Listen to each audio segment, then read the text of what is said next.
मैं डॉक्टर जवाहर राम, सहायकाचार्य दर्शन शास्त्र, राजकीय महाविद्यालय बाड़मेर। आज हम पढ़ेंगे अरस्तु का जो मध्य मार्ग का सिद्धांत है,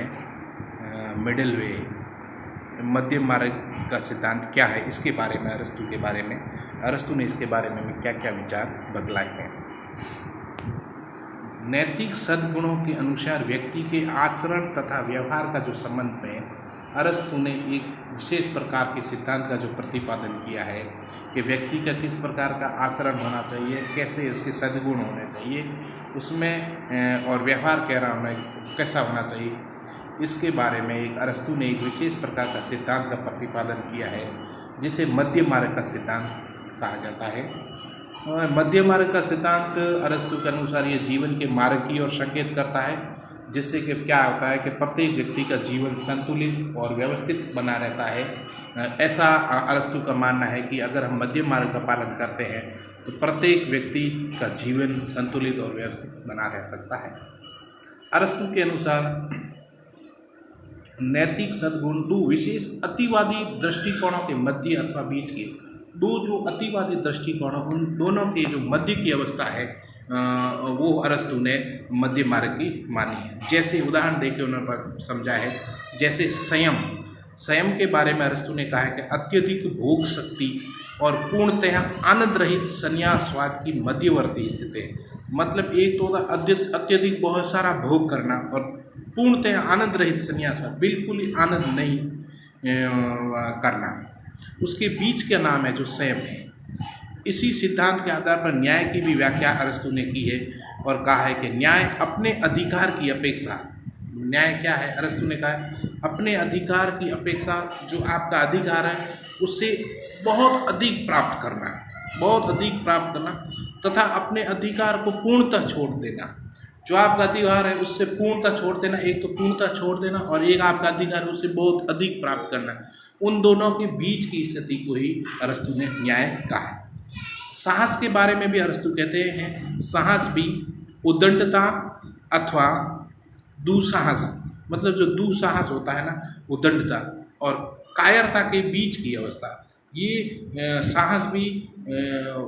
एक तो हमें उद्दंडता नहीं दिखानी चाहिए और दूसरा कायरता नहीं दिखानी, इन दोनों के बीच की स्थिति को साहस के नाम से अरस्तु कहते हैं। ऐसी स्थिति हमें मध्य मार्ग अपनाना चाहिए। उदारता के बारे में अरस्तु कहते हैं कि जैसे एक तो बिना सोचे समझे सब कुछ लुटा देना, अपने पास जो भी है उसको बिना सोचे समझे सब कुछ एक तो लुटा देना, और दूसरी स्थिति है कभी किसी को कुछ न देने की, मध्यवर्ती, और कभी किसी को कुछ न देना, उन दोनों के मध्यवर्ती जो बीच की स्थिति है वो उदारता कहलाती है। एक तो बिना जो भी अपने पास धन वो सब दे देना और एक को कुछ भी नहीं देना किसी को, वो दोनों के बीच की स्थिति को उदारता के नाम से पुकारते हैं। इस प्रकार अरस्तु कहते हैं कि ये जो सभी जो नैतिक सद्गुण हैं, संयम है, साहस है, उदारता का महत्व यही है कि ये दो अतिवादी जो अति होती है ना, उन दृष्टिकोणों से हटकर, उन दोनों दृष्टिकोण से हटकर उनके मध्य में व्यक्ति को संतुलित या सही मार्ग पर ले जाते हैं, जिससे व्यक्ति और प्रत्येक व्यक्ति तथा प्रत्येक समाज जो भी उसका भला हो सकता है और हम सामाजिक व्यवस्था में अच्छी तरह से जी सकते हैं अगर हम मध्य मार्ग का पालन करें तो। अरस्तु, आप स्क्रीन पे देख रहे हैं एक डायग्राम, अतिवादी दृष्टिकोण जैसे बहुत अधिक ऐशो आराम करना,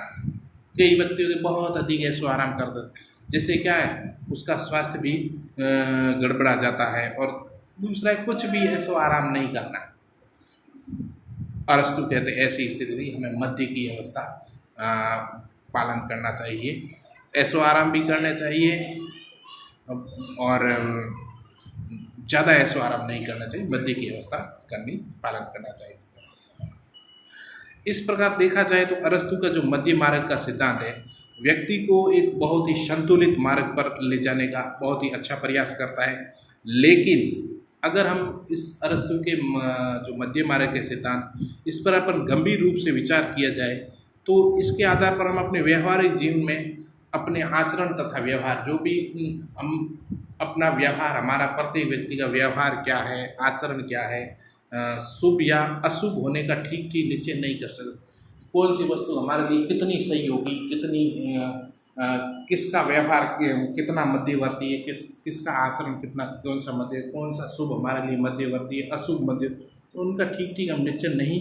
कर पा सकते और ये हमारे लिए बहुत ही कठिन हो जाता है, इनका हम मध्य मार्ग का डिसीजन नहीं कर सकते। दूसरी बात ये भी है कि व्यावहारिक जीवन में प्रत्येक व्यक्ति के जो भावनाएं होती है, संवेग होते हैं और कुछ जो भी कर्म होते हैं, उनके संबंध में मध्यवर्ती अवस्था मिडल मार्ग निकालना संभव नहीं है। जैसे ईर्ष्या, किसी से हम ईर्ष्या करते हैं तो कितनी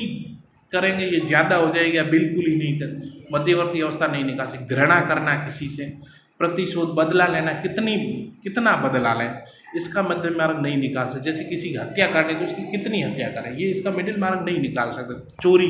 क्या कितनी चोरी करेंगे मिडिल मार्ग। इसके जो व्यावहारिक जीवन में जो प्रत्येक व्यक्ति की भावना और समय होगी, इसके बारे में हम कोई आइडिया मध्यवर्ती जो अवस्था निर्धारित नहीं कर सकते। देखा जाए तो अरस्तु का यह मानना है कि उनका मध्य मार्ग का सिद्धांत गणित के सिद्धांत की भांति पूर्णतः निश्चित रूप से दो अतिवादी स्थितियों के बीच की स्थिति अर्थात नैतिक आचरण या सद्गुण नियंत्रण नहीं करता है। तो अरस्तु कहता है मेरा सिद्धांत जो गणित की भांति नहीं है, लेकिन देखा जाए तो फिर भी अरस्तु का जो मध्य मार्ग का सिद्धांत नैतिक आचरण की दृष्टि से बहुत ही महत्वपूर्ण है, क्योंकि ये मनुष्य के व्यावहारिक जीवन का पर्याप्त मार्गदर्शन भी करता है। इसलिए अरस्तु के जो मध्य मार्ग के सिद्धांत को प्रत्येक व्यक्ति जो अपना ले तो जो समाज में व्याप्त बुराइयां है कि ये लड़ाई झगड़े, तो इस प्रकार के जो ये कम होंगे और समाज में एक अच्छी व्यवस्था बनेगी, ऐसा मेरा मानना है। धन्यवाद।